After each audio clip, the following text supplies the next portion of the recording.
pendant des années et n'est pas espéré que l'addition vous soit présentée un jour ou un autre. Donc, hein, alors, parmi les différentes pathologies, je veux passer, parce que tout ça, on en a parlé, la structure, le cortex, le père de cheveux, voilà.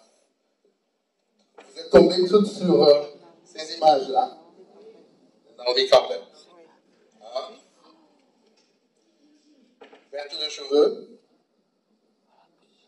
l'alopécie de traction, l'alopécie veut juste dire perte de cheveux. Perte de cheveux au niveau de la ligne frontale. La ligne frontale a reculé pratiquement de 3 à 4 cm. Perte de cheveux au niveau temporal. Parfois, la perte de cheveux, la ligne peut se retrouver même jusque derrière l'oreille. Ce sont des réalités. Hein? Ce sont des réalités. Et une de mes assistantes qui travaille avec moi, Carmen, c'est une européenne, et parfois lorsque les femmes viennent en consultation avec la perruque, la première fois, lorsqu'elles ont enlevé la perruque, elle a failli tomber. Parce que, hein? Mais c'est la réalité. Et donc, le problème, c'est que je commence à avoir des consultations où je vois ceci chez des fillettes, chez des enfants de 6 ans. Et donc, c'est pas normal, les filles, c'est pas normal lorsqu'on vous tresse que vous ayez mal à la tête. C'est pas normal. Hein? Alors, si vous avez très mal à la tête, vous allez dire à la coiffeuse que mon docteur a dit que c'est pas normal. Vous n'êtes pas une bonne coiffeuse. Je vous le permets de le dire. Vous ne devrez pas avoir mal. On ne doit pas tirer, surtout chez les enfants. On ne doit pas tirer au niveau de la ligne frontale, au niveau des oreilles ou derrière. Parce que l'alopécie de traction est une réalité. Le problème, c'est qu'il faut arriver à reconnaître les symptômes avant. Quels sont les symptômes que vous devrez reconnaître? Les signes. C'est les petits boutons que vous voyez qui arrivent parfois lorsque on tresse chez les enfants. C'est pas normal. Ça s'appelle de la folliculite, inflammation du follicule, à cause de la traction. Et lorsqu'on regarde au microscope, la traction, c'est une image grandie plus de 100 fois. Qu'est-ce qu'on voit? On voit le cheveu normal, qui a son diamètre normal, et puis on voit tout plein de petits cheveux fins. On a tellement tiré dessus. Ils deviennent fragiles et se cassent, mais on voit aussi, c'est qu'on ne montre pas souvent, c'est la peau naturelle noire, elle est là, mais on voit tout cet aspect blanc, nacré comme ça, qui est une inflammation chronique à cause de la traction. Et donc, lorsqu'on arrive à ce stade-là, malheureusement, le seul traitement, c'est la greffe capillaire. Les traitements, les huiles essentielles, vous pouvez vous en mettre des tonnes, vous pouvez en mettre, il n'y a rien qui va changer. C'est la greffe capillaire qu'il faut pour pouvoir faire pousser les cheveux. Donc, l'alopécie de traction, jusqu'à un certain niveau, c'est réversible. Mais maintenant, il faut éviter de basculer de l'autre côté où ça devient irréversible. Alors, c'est très beau, hein, mais on ne peut pas se permettre toutes ces coiffures si c'est tiré très fort sur la ligne de frontale. On peut aimer les dreadlocks comme Adeline l'a dit, mais si c'est tiré et que c'est très lourd, à un moment donné, le poids de la mèche devient beaucoup plus important que la racine. Et donc, ça va casser, et ça va tracter. Donc, il faut une balance. Moi, j'ai beaucoup de gens qui viennent des Rasta Safari, qui viennent en consultation, mais ils ont perdu tous les cheveux là. Et ça, c'est à cause d'une traction du poids de la mèche. Donc, il faut faire attention sur les discours qu'on entend souvent, oui, coiffure protectrice, jusqu'à un certain niveau.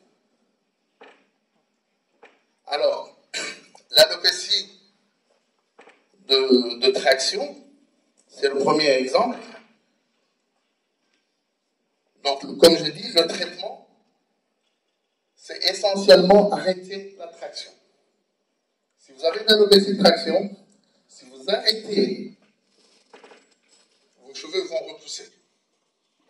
Mais il faut arrêter. Alors, il faut arrêter de mettre des extensions, hein, parce que souvent, j'ai ceci en consultation. Vous connaissez le geste, là? Hein? C'est pas normal. C'est pas normal.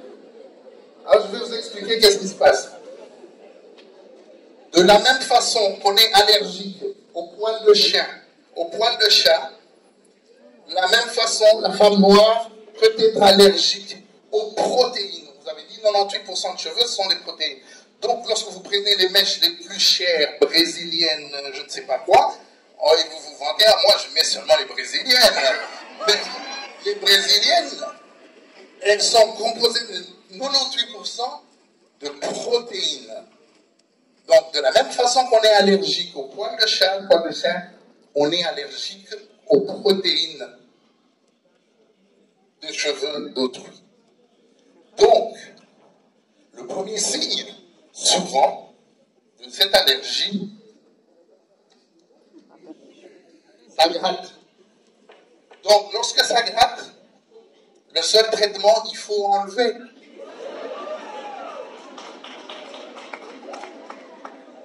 Alors, si vous avez dépensé 300 balles pour acheter, vous imaginez un peu. Donc,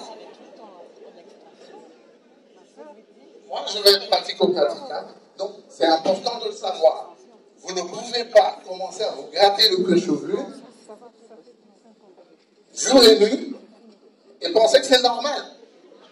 Et dire, oh, on va mettre un peu d'huile de palme, beurre de karité, on va se tartiner de tout ce qu'on veut. Eh bien, tant que le cheveu est là, tant que la protéine est là, eh bien, vous allez continuer à vous gratter. Mais pire encore, c'est que si vous commencez très tôt à avoir ces symptômes, à 16 ans, 17 ans, vous mettez des extensions, vous vous grattez et ça ne vous dit rien, mais qu'est-ce que vous pensez qu'il va vous arriver lorsque vous allez avoir 30 ans, 40 ans? C'est les chauves. Parce que il se passe une réaction inflammatoire au niveau du cuir chevelu, mais qui devient chronique. L'organisme doit se défendre contre ces agressions. Alors qu'est-ce que fait l'organisme? Il va sécréter un certain nombre de médiateurs anti-inflammatoires pour protéger cette agression. Mais ces médiateurs anti-inflammatoires, qu'est-ce qu'ils vont faire? Ils vont détruire le follicule. Et voilà l'origine de la perte de cheveux après autant d'années. Ça ne se passe pas la première année, ça ne se passe pas la deuxième année. Et ça vous attend tournant la quarantaine.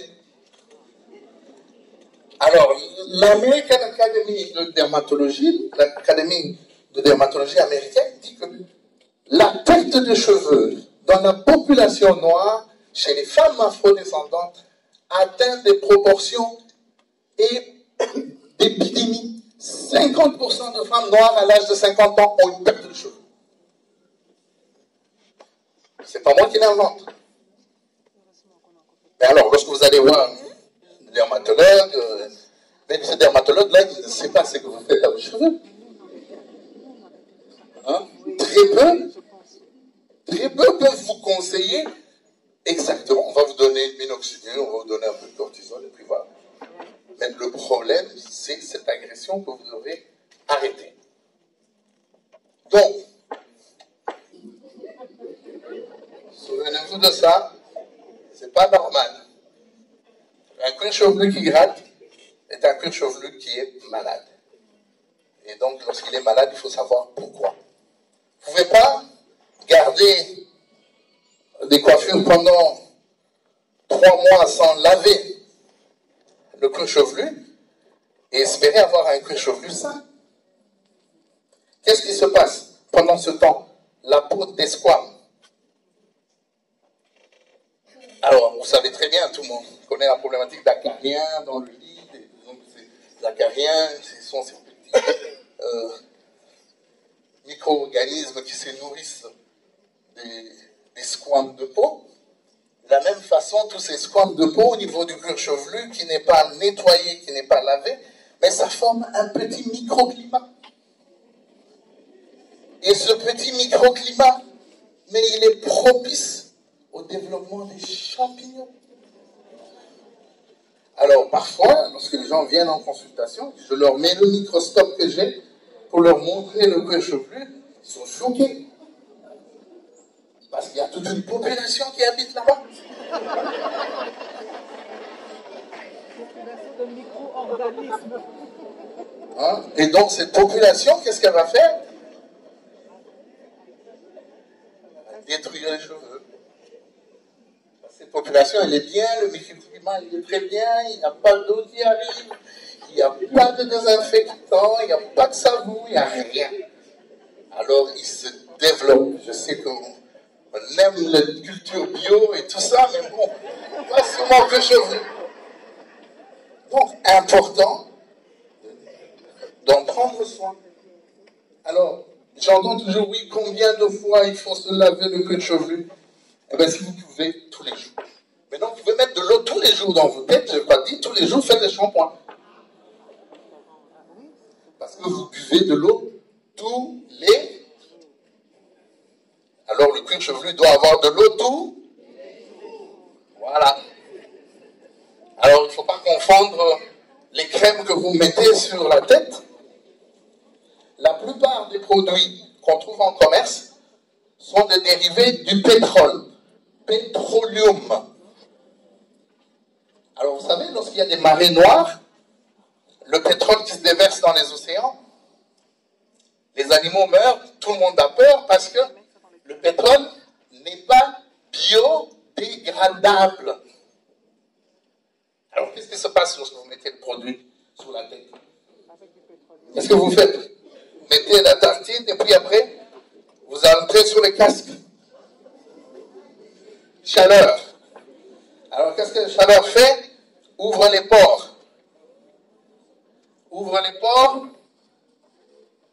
Le mélange de pétroleum se liquéfie et il entre dans les pores. Alors, lorsqu'il entre dans les pores, ce n'est pas biodégradable. Alors, l'organisme, qu'est-ce qu'il va faire? Face à une agression, ça va retenir, mais l'organisme va se défendre. Hein? Alors, il va se défendre et, la plupart des cas, une réaction inflammatoire va arriver chez des sujets qui possèdent un gène qui vient d'être découvert en Afrique du Sud.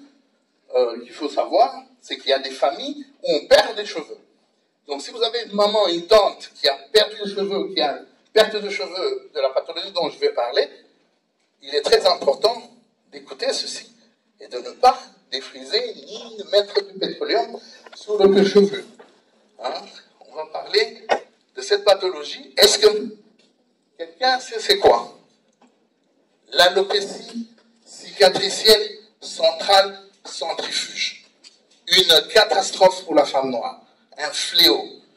Mais tout le monde, ça commence comme ça. Un petit trou. De manière très anodine. On dit, oh, je perds un peu de cheveux. Alors, qu'est-ce qu'on fait? On va à Matungé. Tantine, tantine, tantine. Viens, on vous arpente dans les rues pour essayer de vous amener dans les salons chez des gens qui ne sont pas formés, qui ne peuvent pas poser un diagnostic, Ils ne peuvent pas dire stop, allez voir un médecin. Parce que le problème, comme l'a dit Juliette, le problème il est économique. Cette coiffeuse, elle doit vivre, elle doit payer ses factures. Et donc pour vous, vous êtes juste une proie qu'elle doit prendre parce que ça va déterminer le nombre d'euros à la fin de la journée qu'elle va apporter chez elle. Donc que votre cuir chevelu soit malade ou pas malade, que vos cheveux soient malades ou pas malades, eh bien si vous lui demandez quelque chose, elle va vous coudre quelque chose au-dessus. Hein? Et vous allez développer, vous allez entrer dans ce que j'appelle le cercle vicieux de la femme noire. C'est clairsemé, on va essayer de faire des rajouts. Et ces rajouts se font sur un cheveu fragilisé, et donc on se retrouve avec une aggravation de la perte de cheveux. Donc, généralement, entre ce processus et là, il peut se passer 15 à 20 ans. D'où l'importance de connaître si dans la famille, on a des tantes qui ont ce problème, c'est d'éviter d'arriver à ça. Donc, il est très important, et on dit que cette pathologie est aggravée par essentiellement tous ces produits-là. Vous faites le défrisage, soude caustique, dosette à la vie. Lorsque vous nettoyez vos toilettes à la maison avec la soude caustique, vous mettez les gants, on vous dit de ne pas toucher le produit. Ce sont des produits caustiques. Alors, vous prenez ces produits caustiques, vous appliquez sur votre chevelu, alors que dans les toilettes, vous mettez les gants. Sur votre cuir chevelu, vous ne mettez pas de gants. Vous ne protégez pas. Alors qu'est-ce qui se passe? La coiffeuse va vous dire, non, toi tu as les cheveux crépus de la mort, il faut vraiment que ça brûle, là, que ça brûle. Hein?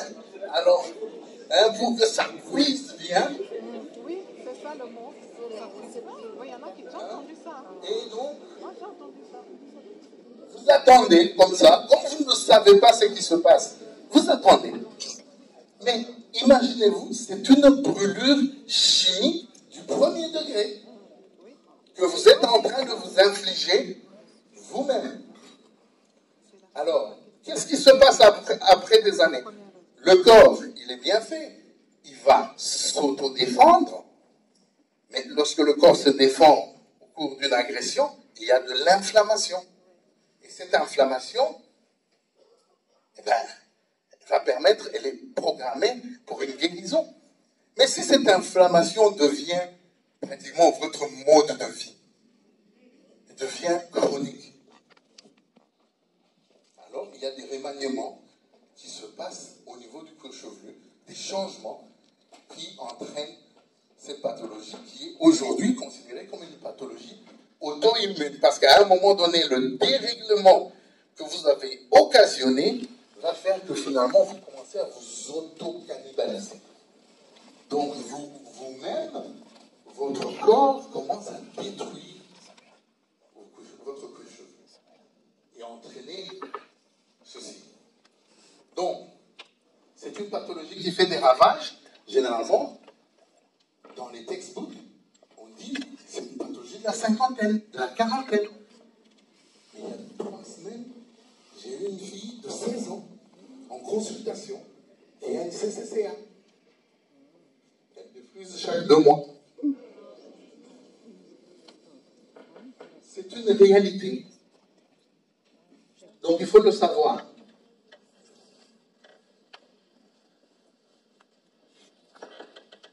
Alors, l'autre entité, c'est l'alopécie androgénétique.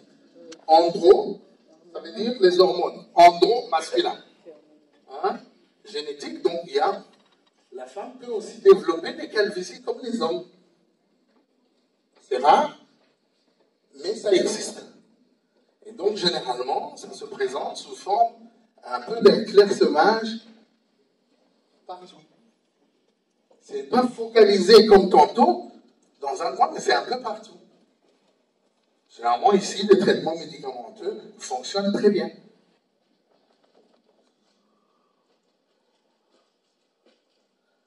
Alors, il y a eu un article qui a fait beaucoup de bruit en 2012, je me dois d'en parler. C'est que on a remarqué que les femmes afrodescendantes avaient beaucoup de fibromes, des myomes. Les fibromes, ce sont ces petites tumeurs malignes, et pas malignes, mais bénignes, qui se poussent au niveau de l'utérus. Comme l'utérus est une cavité, elles prennent la place. Ces tumeurs prennent de la place. Et donc, empêchent que l'œuf puisse se nider ou se planter. Et donc, peut donner des fausses couches à répétition. Empêcher de tomber enceinte. Et donc, les épidémiologistes ont essayé de comprendre le pourquoi de ce taux important chez la femme afrodescendante. Parmi les hypothèses, c'est tous les produits qu'on utilise. Comme Dosette l'a si bien dit, la plupart des produits que l'industrie chimique agroalimentaire va utiliser, ils vont chercher les produits les moins chers. Comme solvant, comme conservateur, ils vont chercher toujours les produits les moins chers parce que c'est du business. Et si je produis à 50 centimes et que je vends à 20 euros, j'ai une grosse marge. Donc, les produits qui seront souvent utilisés sont des produits qui sont des dérivés d'hormones synthétiques, mais qui vont entrer dans l'organisme et qui vont entraîner tout un tas de choses. Donc, on pense que l'utilisation des produits essentiellement cosmétiques, c'est à la base de ce grand nombre de fibromes. Donc, c'est important de passer le message. Ne pas chercher les sorcières, ne pas aller faire les délivrances. Hein? Délivrez-vous vous-même d'abord.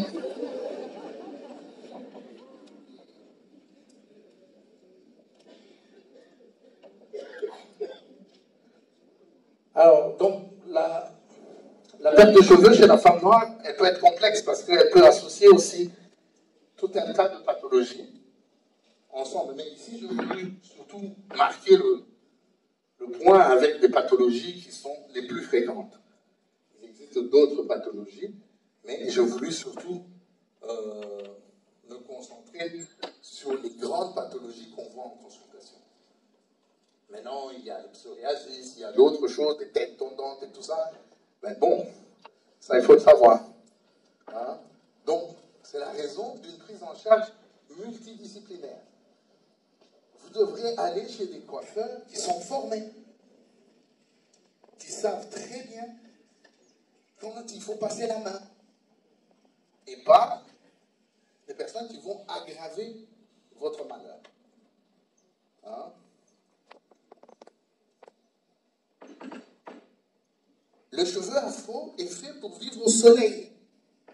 Donc, malheureusement, on est au mois de mai, il n'y a pas de soleil en Belgique. Donc, il est impératif pour vous de temps en temps de vous d'offrir à vos enfants des vacances au soleil pour prendre une dose de vitamine D. C'est important. Sur 100 femmes qui viennent en consultation, lorsque je fais une prise de sang, elles sont toutes carencées en vitamine D. Même celles qui vivent sur le continent, qui viennent ici, parce qu'elles ne passent pas de temps dehors. Parce que la voiture climatisée, à la maison climatisée, on n'a plus le temps d'être dans son jardin, de prendre un bain de soleil. Et on est carencé, et donc on doit acheter encore des comprimés, et on doit avaler la vitamine D. 2 heures d'avion jusqu'en Espagne, il y a du soleil. Alors, je vais parler des hommes, parce qu'on parle souvent des femmes, je parle un peu des hommes, parce qu'il y a beaucoup qui m'ont abordé en me disant, j'ai une calvitie, est-ce qu'il y a moyen? Chez les hommes, la perte de cheveux 99,9%, c'est une alopécie qu'on appelle androgénétique. Donc, c'est généralement parce qu'on a hérité des gènes ancestraux de perte de cheveux. Donc, généralement, si la calvitie est trop avancée, il n'y a pas d'autre choix que de faire une greffe capillaire. Mais ça, Ali en parlera tantôt. Alors, l'autre problème qui est important, parce que ce problème est aggravé par les coiffeurs, c'est l'acné nucal-kéloïdal. Un nom barbare, inventé au 19e siècle, où on parle de kéloïdes, donc les cicatrices, parce que tout le monde a une phobie en disant la peau noire cicatrise très mal, donc kéloïde. Donc cette entité a fait que pendant longtemps, on a eu peur de la traiter, on se disait, ah, eux, ils font des kéloïdes. Mais en fait, ce problème est aggravé chez le coiffeur. Pourquoi? Lorsque vous allez chez le coiffeur, eh bien, j'ai l'impression qu'ils se sont tous passé le mot, ils doivent vraiment tenir votre tête, et avec la tondeuse, c'est vraiment passer sur votre chevelu comme si ils étaient en train de balayer quelque chose qui doit absolument partir. C'est pas normal. Alors, on vous essaie de vous faire votre ligne là, et puis après, 2 jours après, vous avez des marques, et vous mettez de l'alcool, ça brûle parce qu'on vous a brûlé, on vous a blessé. Et donc, chez les gens qui ont les cheveux beaucoup plus crépus, qu'est-ce qui se passe lorsqu'on rase comme ça? Le cheveu, il fait comme un poil incarné. Il rentre à l'intérieur. Et donc, lorsqu'on a ce problème, il y a des gens qui ont ce problème, eh bien, il faut éviter le rasage très court. C'est ça la solution. Éviter le rasage très court. Il y en a qui en ont au niveau de la barbe. Mais arrêtez de vous raser très court, c'est tout, c'est ça le traitement. Oui, c'est beau. Non, laissez 1 mm, 2 mm. George Clooney a montré que ça va très bien.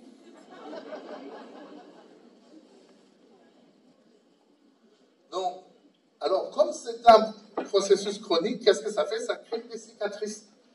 Donc, lorsqu'on a ça, c'est pas le bump chez le Pakistanais que vous allez voir, il va vous sortir bump rasoir, bump ceci, que vous allez mettre. Le Paki, il est là pour faire l'argent. La femme noire, elle va demander au Paki, c'est quoi le produit que je veux mettre dans la tête? Mais le Paki, il est commerçant. Il va vous présenter le produit qu'il va lui rapporter. Et vous savez que sur 100% de produits, par exemple, Dark and Lovely, qui sont vendus sur le commerce, 50 sont faux. Oui, mais je dis, parce que les enquêtes avaient été faites sur le Dark and Lovely, mais ça veut dire quoi? Ça veut dire, moi je connais, j'ai un ami qui a une agence de voyage, ils me disent tous qu'est-ce qu'ils font? Ils prennent le billet, ils descendent en Allemagne, ils descendent en Autriche, parce que là-bas, à la douane, on ne contrôle pas. Alors, ils vont en Chine, en Inde, ils achètent, ça arrive en Autriche, on le met dans le camion, puisque c'est l'Union européenne, ça vient jusqu'à Bruxelles. Et c'est ça qu'on vous met. Donc, il faut vous réapproprier tout. Hein? Il faut vous réapproprier, il ne faut pas juste aller prendre les produits. Oh oui, moi je mets, je ne sais pas, mon shampoing, Head and Shoulder. Non. Donc, voilà.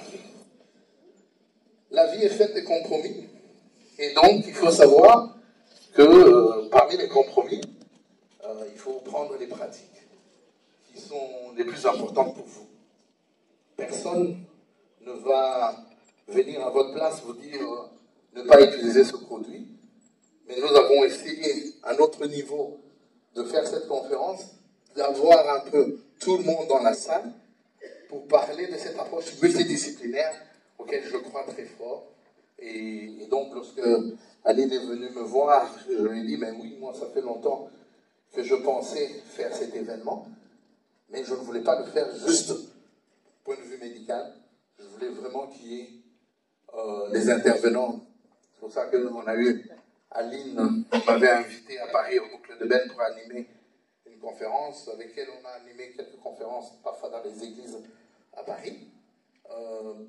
Mais c'était important de le souligner. J'aimerais remercier mon équipe de BHR Clinique, surtout Hilde et les autres qui ont travaillé dur pour que cette conférence ait lieu et courir à gauche à droite. Et donc je vais inviter Ali. Ah, il y a des questions? Ah oui, je suis ouvert aux questions. Félicitations. Merci beaucoup, Dr. Bissanga, pour cette belle présentation. Je pense que les femmes comme les hommes ont beaucoup apprécié. Déjà, je pense qu'on a vraiment beaucoup de la chance aussi de l'avoir parmi nous. Et je sais qu'il a été un mentor pour Adeline. Elle m'a beaucoup parlé de vous. Et donc, ça fait plaisir aussi de vous rencontrer finalement aujourd'hui. Alors, est-ce qu'il y a des questions? Oui. Voilà. Alors, je pense qu'il y a un micro juste au premier rang. Oui. Si vous pouvez lui passer le micro, je ne sais pas s'il est allumé, il faut juste le pousser vers le haut pour l'allumer. Voilà. Oui, bonjour, merci, je m'appelle Clarisse.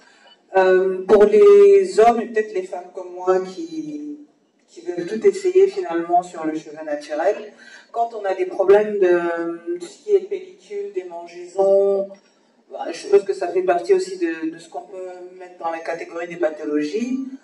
Concrètement, qu'est-ce qu'on peut faire comme, comment je vais appeler ça, premier secours? Ouais. Est-ce qu'il y a des shampoings par exemple spécifiques, des types, quelles sont les choses à éviter ou je ne sais pas si vous comprenez ma question. Je comprends très bien votre question. Et la plupart du temps, c'est les produits non adaptés. Donc, la première cause, ce sont les produits non adaptés.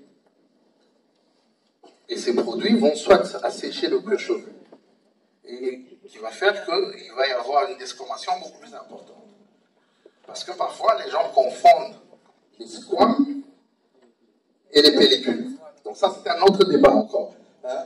Mais, donc c'est important, lorsque le cuir chevelu est surpeuplé, avec un micro-environnement, de savoir si l'équilibre au niveau de son cuir chevelu est maintenu par des soins appropriés, mais ça, c'est pour ça qu'Aline est là, c'est parce que ça entre dans l'éducation que le coiffeur peut faire, peut vous dire. Lorsque c'est des pellicules avérées, il y a des shampoings à base de kétoconazole et autres choses que l'on peut prescrire. Mais on ne va pas traiter avec des produits à base de kétoconazole si ce n'est qu'un problème d'assèchement du cuir chevelu parce que les produits que vous utilisez sont inadaptés. Je m'appelle Patrick Isségué, je suis conseiller communal à Vercamer Saint-Agathe. D'abord, je voulais vous remercier pour cet événement, c'est vraiment génial. Mis 5 ans avant que vous le réalisez. Est-ce qu'on doit encore attendre 5 ans pour la prochaine fois ou on peut espérer?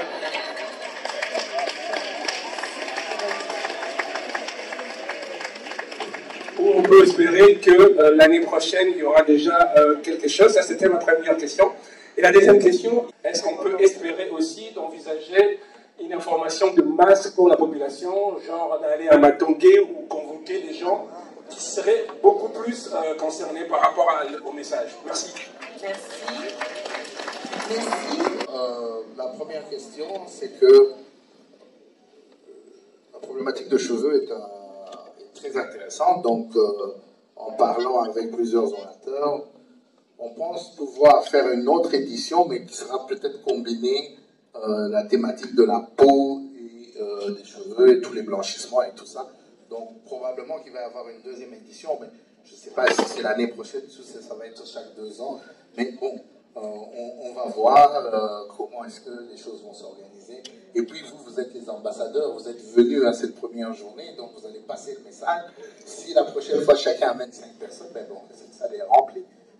Donc, la deuxième chose, vulgarisation de masse. On est à l'heure de la digitalisation, donc je pense que la plupart des gens qui sont venus, ils ont vu Facebook. Même les gens, vous dites de Matongué, ils ont Facebook, ils ont Instagram, on a mis les affiches à Matongué, et donc je ne sais pas si on peut faire plus que ça. Le problème qu'il y a, c'est que parfois on est perçu comme des gens qui veulent empêcher. Moi, je me rappelle, j'ai opéré une patiente, mais parce qu'il y avait une alopécie de traction. Avant l'opération, il y a eu de la résistance de la part de sa coiffeuse. Sa coiffeuse lui a dit, ça ne marche pas, tu vas avoir des problèmes, et tout ça. Et finalement, en fait, une femme qui vient faire sa greffe, qui a dépensé de l'argent, elle fait plus attention à ses cheveux, donc elle va plus souvent chez la coiffeuse. Donc elles sont les premières à en bénéficier. Mais le problème, c'est le manque d'information. Et comment faire ça de manière... On a choisi un jeudi férié, et on n'a pas voulu mettre ça un samedi, parce que les coiffeurs sont au salon de coiffure le samedi. Donc on a mis ça jeudi pour essayer d'attirer tout le monde. Donc je ne sais pas si on peut faire mieux que ça. Voilà, merci.